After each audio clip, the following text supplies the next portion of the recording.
Thank you, Lita, for having me back. Thank you, Moran, for that very kind introduction. Very happy to be with you all. And it is true what Moran said. This is talk about the surreal. I was literally hiccuping all last night. I don't know if any of you have ever had that happen, but it was really, really weird. So anyway, I'm staying standing up because for whatever reason, when I'm standing, I'm not hiccuping. So absolutely happy to be with you all today. So I'm going to try to make this fairly quick. Of course, we only have 10 minutes, so there you go. I'm really, really happy to be here, and I want to talk about some of the work that I'm pushing forward. And it's never really about the self. It's never really about the individual. It's about other communities, right? Like other scholars, other activists, other journalists, storytellers, engineers. We're all sort of focused on this question, this larger question of how technologies of all kinds can support all beings, particularly Homo sapiens, all of us around the planet, but also non-humans as well, because we know the entanglement between humans and non-humans is very, very powerful and is creating some very uncanny impacts on us all, right? So take the pandemic, for example, whether it's the lab hypothesis or the market hypothesis or explanation, we know that a destructive form of life came into being because other forms of life started colliding with one another. Right? So this is a cover from Scientific American, and we see a lot of images like this today to describe this age or era we've supposedly entered into, this age of AI. And I'm not saying it's not relevant, but as was mentioned earlier, there are very long histories associated with AI in different forms, some of which I studied myself personally.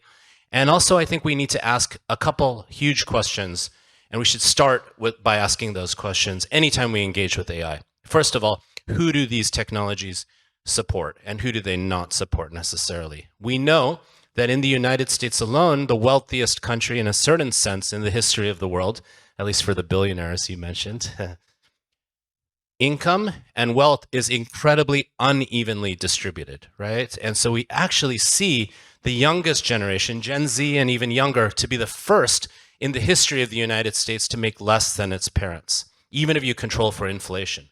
And that some of that is likely tied to the part-timization or the gig nature of work and the precarity of work and economic security. We also know the life expectancy, both in the United Kingdom, right, our best friend or one of our best friends, and the United States is decreasing, which means that remarkable technologies of all kinds, including AI, machine learning ones, are very unevenly distributed. They're asymmetrically distributed. So the question I'm interested in is, how do we change that, right? How do we have the voices of all beings on this planet inform technologies of all kinds moving forward? Just that, right? So what I'm going to try to do is first start with some of the challenges that I think we face, and then talk about some possibilities. In particular, I'm just going to talk about field work I've been doing in open air markets in East Africa that is super, super inspiring and interesting to me. Naomi Klein, the journalist, some of you know of her, just recently published this book called Doppelganger, and I think it's a pretty interesting book. She asks whether any of ourselves, any of our identities can actually be represented through quantification, through a series of numbers. So if I were to ask any of you in the room, hey, represent yourself through a series of numbers, what would those numbers be? What would those quantitative data be? Who collects such data? Who's in charge of defining or scaling such data? Because increasingly, we know that our lives and our life chances are mediated by computation of data being gathered about us, right? So that's a different kind of doppelganger self, more or less, she's arguing, compared to ourselves as human beings. And so she gives a lot of examples in this book that I think are relevant for what has happened more and more, where we see a lot of weird, if not uncanny stuff happen online. I think we all know that, right? An attention economy can actually pull someone away from a particular type of identity into a whole other set of identities. And so she gives the example of her doppelganger, Naomi Wolf, the very famous environmentalist who worked for Al Gore and is now basically a host on Steve Bannon's podcast. So how did that happen? How did these forces, this is not about shaming or canceling or demonizing anybody, but trying to understand what are forces at work that generate activity in an attention economy. Because we all know well, many proprietary corporate platform-driven algorithms tend to privilege using correlation, right? Much like GPT in certain ways, stochastic parroting algorithms tend to privilege content that will be inflammatory, outrageous, or just likely to grab attention. And there are lots of different things that can grab attention, but this is no exception to that. And I think this is important because I think we live in a world where increasingly mediated by digital technologies, but the uncanny has become the new normal. I mean, think about RFK's candidacy. And is it similar or different than his father or his uncle? It's kind of a strange hybrid, right, of many of these things. So these are points being made that are critical, but they're also possibilities for us to kind of get things on a certain track. So what is actually underneath the hood when we talk about our digital world, which seems so slick, so frictionless, so smooth, so efficient, right? I mean, it's incredible, all of these platforms we use every day, Google's in particular, but many. How quickly you can get results. And in a sense, you can even construct your own sense of desire on these platforms, right? Instagram certainly does that. It feeds me content that I want to watch, or perhaps I think I want to watch. It's hard to untease the whole thing. Like, I don't know, who am I through it all? There's a question, right? But amidst it all, and this is not meant, again, as something to bemoan, there's a lot of labor and energy going into this digital world. We know this from rare earth minerals being extracted from Congolese mines, often owned by Chinese companies. I've actually tried to visit some of these. I've done field work in Uganda and also on the Congo border. We also see examples of content moderation, right? We all know that, right? And people in the Philippines, GPT content moderators in places like Nairobi in Kenya. So these are people who actually clean these systems to make them more or less appropriate, right? But at the same time, they're encountering often heinous content that actually can create PTSD and other effects on them all. So this is an extension of a model of outsourcing of labor. It's consistent with labor connected to call centers. But you can see already, these are two forms of very material labor located in different parts of the world, different parts of the planet, that actually make our feeds work, so to speak. But we can also see that even our own brains, specifically the hormones in our brains, are also, I don't know if I want to call it labor, but are extracted upon to create outcomes around what we see. Dopamine, cortisol, right, the stress hormone, adrenaline. I mean, these are like fun, at times overwhelming types of effects that these so-called transient experiences may have upon us. So the point being is that what we want to do is materialize, visualize the inputs and the outputs of these, mostly opaque systems that do have emergent properties that some folks have been called hallucinatory. But I wonder who's actually doing the hallucinating. That's a question. So I go back to the basics in a lot of my writing. I'm working on a new book, as Moran was saying, that is really about kind of getting back to the question of what really is technology. And, there's a screenshot of a Wikipedia page, but there's a great essay by the philosopher Martin Heidegger that actually argues that technology is not just expressive of the rational mind, but also the poetic and aesthetic mind. I'm paraphrasing what he says here.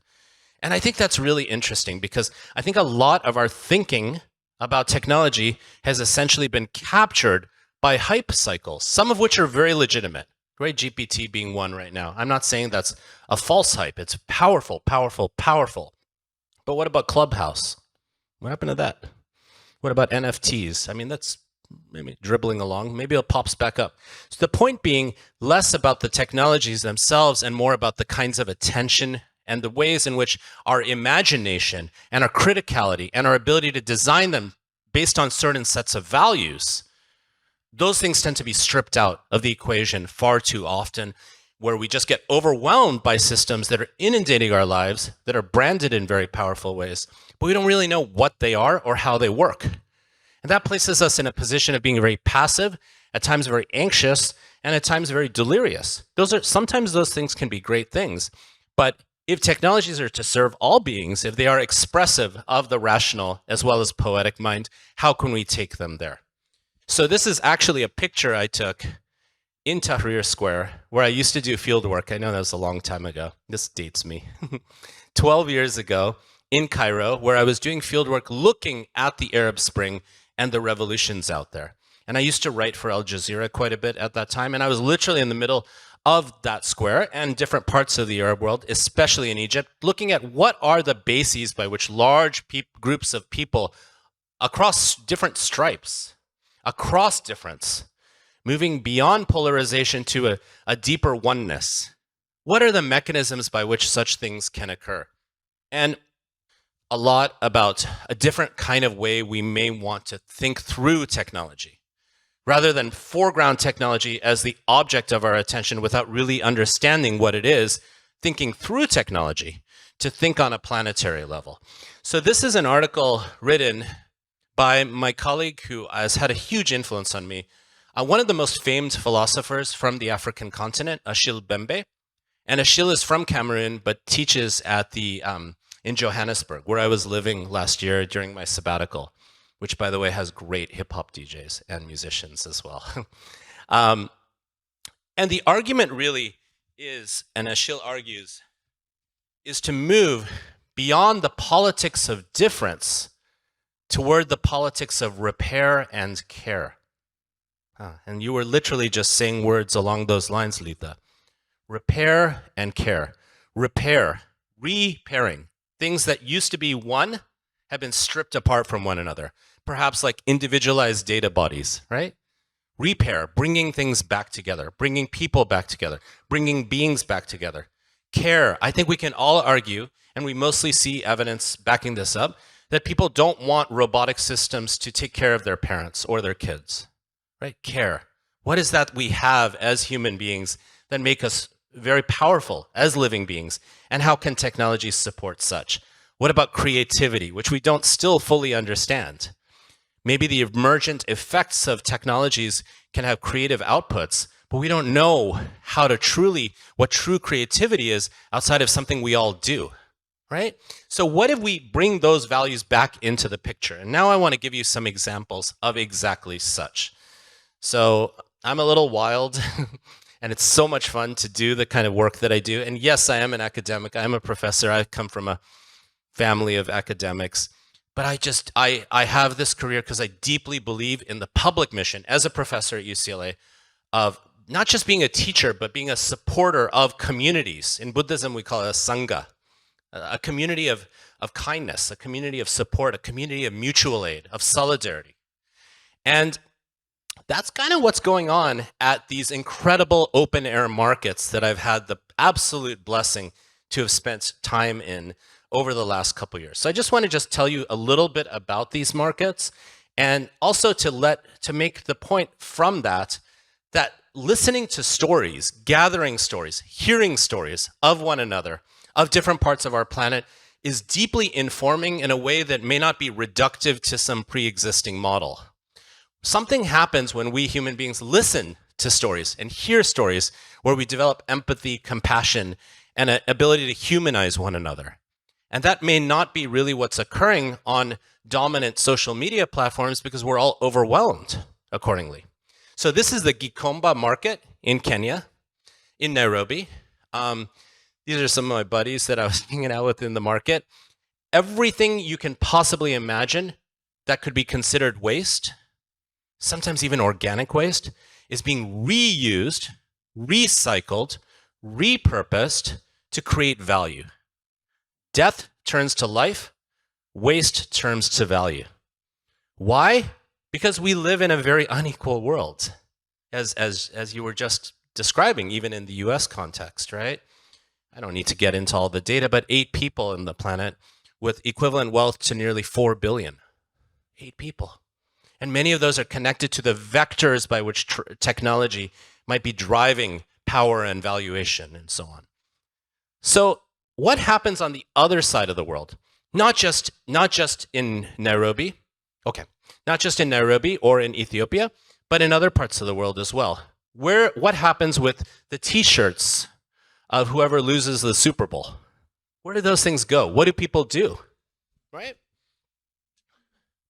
Well, everything imaginable. So this is David. He only works on capacitors and compressors, and he's part of Gikomba market, and he has a relationship with all sorts of other folks in the market where they work together. They have a psychogeography. They know where one another are.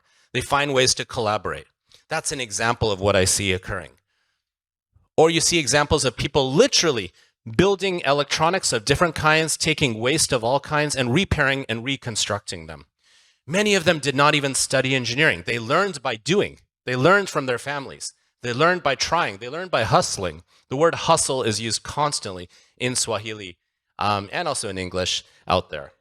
You can just see some examples of this. So everything imaginable, electronic or not, is being repaired and reconstructed and sold, or basically created to kind of to create some demand and so on.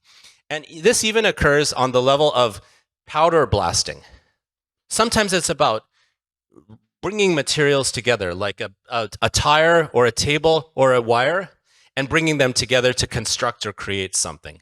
It's a certain kind of creativity, again, by trying and playing that is part of this. And a lot of this is connected to a larger system that you see in East Africa related to these crazy moving minivans that are called matatus. I've seen minivans with Bob Marley on them, with Nas, the hip hop artist, and so on. So, all right, I want to just wrap up by actually showing you one or two last examples. Particularly, these are just images I took. These actually are taken from Men Alesh, which is in Amharic in Ethiopia, in Addis Ababa, which is East Africa's biggest open air market. But I want to end by telling you about the story of these folks. That's where I'll cap this. This is Solomon and his friends, and they have this amazing group called AB3D, Africa Born 3D. They are what they call Jua Kali, or hot sun. They just are people on the street who repaired and fixed pretty much everything imaginable. But out of all complete waste, essentially, including plastic bottles, they've created working 3D printers that are outperforming American and Chinese ones and are a fraction of the price because they're designed by people in places understanding the economy, infrastructure, and climatic conditions of those places. And who cares about a 3D printer in a vacuum? With the printer, they're printing medical devices, microscopes, and so on. So this is kind of what I think we can really get toward. We can think about waste as opportunities and double down on the planetary, on creativity, and on care. So thank you all for your time today. Happy to be here.